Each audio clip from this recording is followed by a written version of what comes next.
Deepika Padukone JNU में जाके उन लड़कों के साथ खड़ी क्या हुई, उनकी अपकमिंग फिल्म छपाक बैठ गई। इसे कहते हैं वर्स्ट पीआर। दीपिका पादुकोण को घंटा नहीं पता था कि जेएनयू में खड़े होने से उनकी फिल्म पर क्या असर पड़ेगा।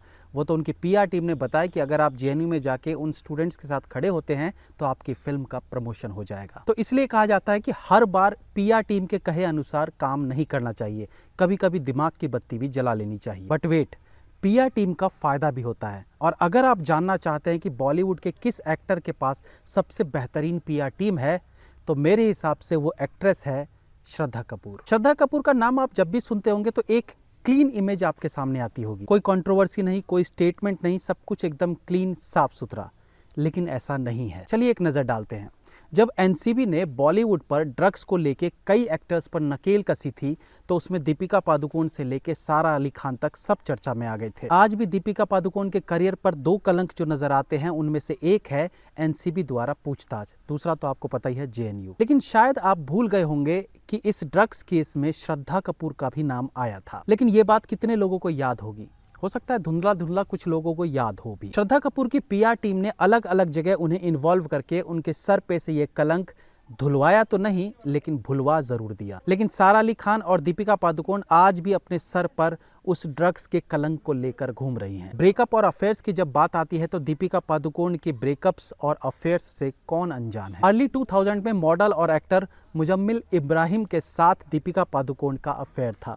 जब मुजम्मिल इब्राहिम से पूछा गया दीपिका के बारे में, तो उन्होंने कहा कि मुझे इस बारे में कोई बात नहीं करनी है, मैं उनके सुनहरे भविष्य के लिए प्रार्थना करता हूं, वो अपने करियर में अच्छा कर रही है, उनके लिए शुभकामनाएं। उसके बाद एक्टर उपेंद्र पटेल के साथ उनका अफेयर रहा। उसके बाद बिजनेसमैन निहार पांडे के साथ उनका 3 साल तक अफेयर रहा। धोनी का भी नाम दीपिका पादुकोण के साथ जुड़ा, इवन युवराज सिंह का भी। फिर सिद्धार्थ माल्या, फिर रणबीर कपूर, वो तो सब जानते हैं। एंड फाइनली रणवीर सिंह, ये वो नाम है जो सब जानते हैं। इसी तरह से कैटरीना कैफ का, रणबीर कपूर, फिर सलमान खान एंड ऑल, मतलब ये तो सब लोग जानते ही। थिंग इज दैट कि क्या आप जानते हैं कि श्रद्धा कपूर के भी अनेकों अफेयर्स और डर्टी ब्रेकअप्स हो चुके हैं।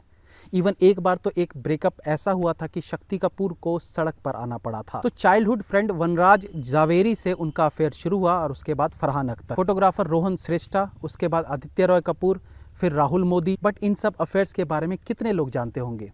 बहुत कम। और ऐसा क्यों है? क्योंकि उनकी पीआर टीम बहुत स्ट्रांग है। उनकी पीआर टीम इन सारे स्कैंडल्स को हैंडल कर लेती है और मार्केट तक इन खबरों को आने ही नहीं देती, या फिर उनके कंट्रोवर्सीज को हैंडल करने के लिए, उसे कवर अप करने के लिए दूसरी चीजें करते हैं। और वो कुछ भी हो सकता है। फॉर एग्जाम्पल 2020 में श्रद्धा कपूर ने माइग्रेंट्स को लेकर एक बयान दिया था कि उनकी हेल्प की जानी चाहिए। ऑफ कोर्स ये पीआर टीम करवाती है। उसके बाद वो एक एनजीओ को डोनेट करने के लिए अपील करती भी दिखी। Every time you donate, the Body Shop will match your donation. फिर वो डिप्रेशन और एंजाइटी को भी लेकर चर्चा में रही थी। ये सारे इंसिडेंट कब होते हैं? जब वो किसी निगेटिव कारणों से चर्चा में आती है। प्रियंका चोपड़ा को फेयर एंड लवली का ऐड करने के लिए कितनी ज्यादा नेगेटिविटी झेलनी पड़ी थी। उन्हें रेसिस्ट एंड ऑल कहा जाता था, जबकि हम भूल गए कि फेयर एंड लवली का ऐड श्रद्धा कपूर भी कई सालों तक करती रही। लेकिन कभी किसी ने उन पर उंगली उठाई?